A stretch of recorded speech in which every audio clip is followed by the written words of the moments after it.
다음 소식입니다. 전 세계 원숭이 두창 확진자가 5천 명에 육박하고 있는 가운데 미국과 유럽 등 주요국들이 본격적인 대응에 나섰습니다.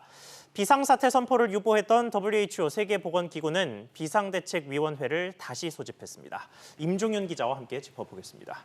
임 기자, 네. 원숭이 두창 확진자가 지금 벌써 5천 명에 거의 가까이 간 것 같아요. 예, 아워 월드인데이터라 국제통계조사기구가 있는데 여기에서 지난 28일 기준으로 조사한 전 세계 원숭이 두창 확진자는 4,780명입니다. 이제 거의 5천 명 육박을 해가고 있는 건데 중요한 거는 이 수치가 일주일 전에 비해서 1,600명이나 넘게 늘었다라는 겁니다. 거의 일주일 사이에 30%가 넘게 늘어난 건데요.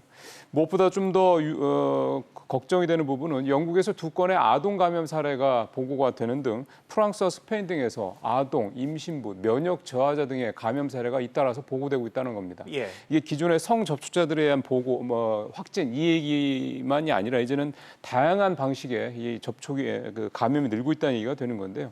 이 때문에 WHO는 비상대책위원회를 다시 열어서요. 지난주 말에 유보했었던 이 긴급 비상사태 선포 여부를 좀 대논의할 것으로 전해졌습니다.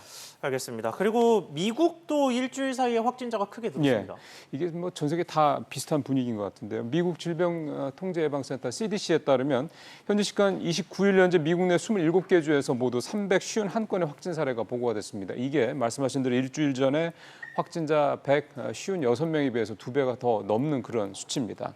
바이든 정부는 CDC 내 긴급 상황실 가동을 시작을 하는 등 상당히 좀 발빠르게 움직이고 있고요. 또 하나가 덴마크 바바리안 노르딕스의 원숭이 두창 백신 5만 6천 물을 즉각 공급하는 등 이 백신 공급도 좀 서두르고 있습니다. 그렇군요. 자, 미국이 사실 확진자 수로만 봤을 때는 유럽에 비해서 좀 적은 그렇죠. 편인데도 행동이 꽤나 빠르네요. 그러면 지금 가장 좀 확산이 많은 곳인 유럽의 대응 상황은 어떻습니까? 말씀하신 대로 유럽은 확진자 수에 비하면 그렇게까지 움직이는 모습이 빠르지는 않습니다. 상당히 좀 신중한 대응을 하고 있는데요. 일단 유럽의약품청 EMA가 이제서야 바바리안 노르딕스의 원숭이 두창 백신 사용을 이제 검토하는 방안을 좀 준비를 하고 있고요. 근데 이 문제가 유럽 내에서도 이 원숭이 두창 백신의 공급이 제한적입니다. 그러다 보니까 미국에서 이 백신을 수입하는 방안까지 현재 검토하고 있는 것으로 알려졌습니다. 그렇군요. 자, 우리 정부로 넘어와서 우리 정부의 현재 대응 상황은 어떻습니까? 예, 일단 다음 달부터 의료기관에 원숭이 두창이 많이 발생한 나라에 여행을 다녀온 사람들의 여행력을 이 병원에 공급을 하겠다 이렇게 얘기를 좀 했고요. 이게 내원한 환자가 해당 국가에 다녔는지를 의사가 알 수 있게 한다는 내용이 되겠습니다. 예. 백신이 상당히 좀 중요한데요. 백신은 현재 의료진들에게 2세대, 국내에 확보 중인 2세대 백신을 일단 접종을 시작은 하긴 했는데요. 앞서 유럽이나 미국에서 얘기가 나오고 있는 3세대 백신에 대한 이 도입 여부는 아직 뚜렷하게 진전된 내용이 없는 상황입니다. 그렇군요. 자, 마지막으로 오늘 코로나19 상황은 어떻습니까? 예, 오늘 0시 기준 상황을 보면 신규 확진자가 전날보다 868명이 줄어들어서 9,595명을 기록을 했습니다. 1일 기준으로는 이제 하루 만에 증가세가 다시 이제 감소로 돌아선 모습이긴 한데요.